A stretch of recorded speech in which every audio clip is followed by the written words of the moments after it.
नाजरीन कराम, क्या आपने कभी सोचा है कि एक वक्त था जब मुसलमान दुनिया की सबसे बड़ी ताकत थे। इल्म, तहजीब, साइंस, हुकमत और जहाद सब में सबकत ले जाते थे। लेकिन आज यही हिम्मत कमजोर और मगलूब क्यों है? आइए इसका जवाब कुरान और हदीस की रोशनी में तलाश करते हैं।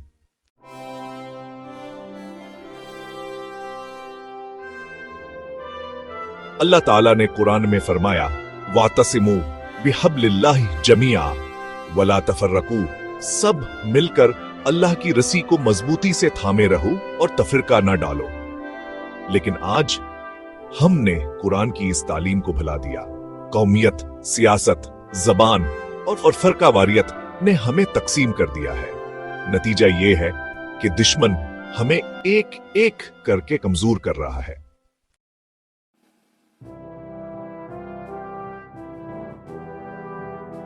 रसूलुल्लाह सल्लल्लाहु अलैहि वसल्लम ने फरमाया, करीब है कि कौमें तुम पर टूट पड़े जैसे खाने वाले दुस्तरख्वान पर टूट पड़ते हैं। सहाबा ने पूछा, क्या हम तादाद में कम होंगे? आप ने फरमाया, नहीं, बल्कि तुम बहुत ज्यादा होगे, मगर तुम्हारी हैसियत ऐसे होगी जैसे सैलाब की झाग की। ये हदीस आज बिल्कुल हमारी हरी हकीकत बयान करती है। हम तादाद में 1.5 अरब हैं, लेकिन हमारी ताकत सिर्फ कागजी है।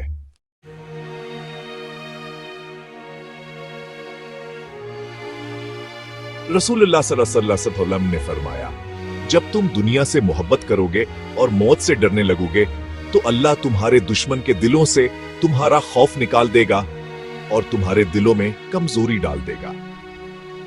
आज हमारी हालत यही है। हमने दुनिया को मकसद बना लिया है और दीन को भला दिया है।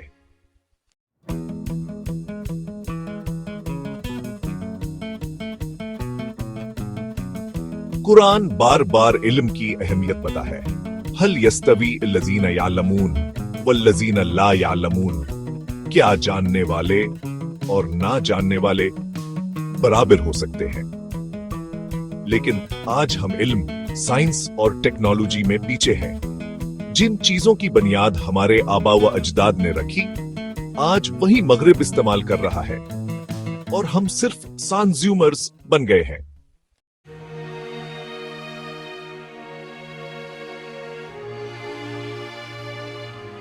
इस्लामी तारीख बताती है कि जब भी मुसलमान दीन से दूर हुए, दुनिया की मोहब्बत में पड़े और इल्म को छोड़ा तो ज़वाल आया।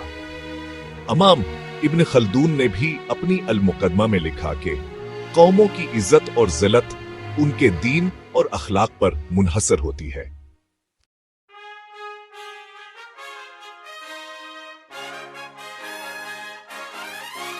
नाजरीन कराम, कुरान और हदीस हमें हल भी बताते हैं।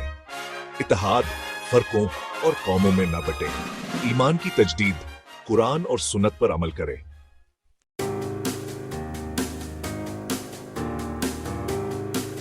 नाजरीन, अगर हमने दीन की तरफ पलटने, इल्म में आगे बढ़ने और इत्तेहाद कायम करने का इज़्म ना किया तो हमारी कमजोरी बरकरार रहेगी। लेकिन अगर हम कुरान और सुन्नत के मुताबिक अपनी जिंदगी बदल लें तो यकीन जानिए, मुसलमान दोबारा दुनिया के कायद बन सकते हैं।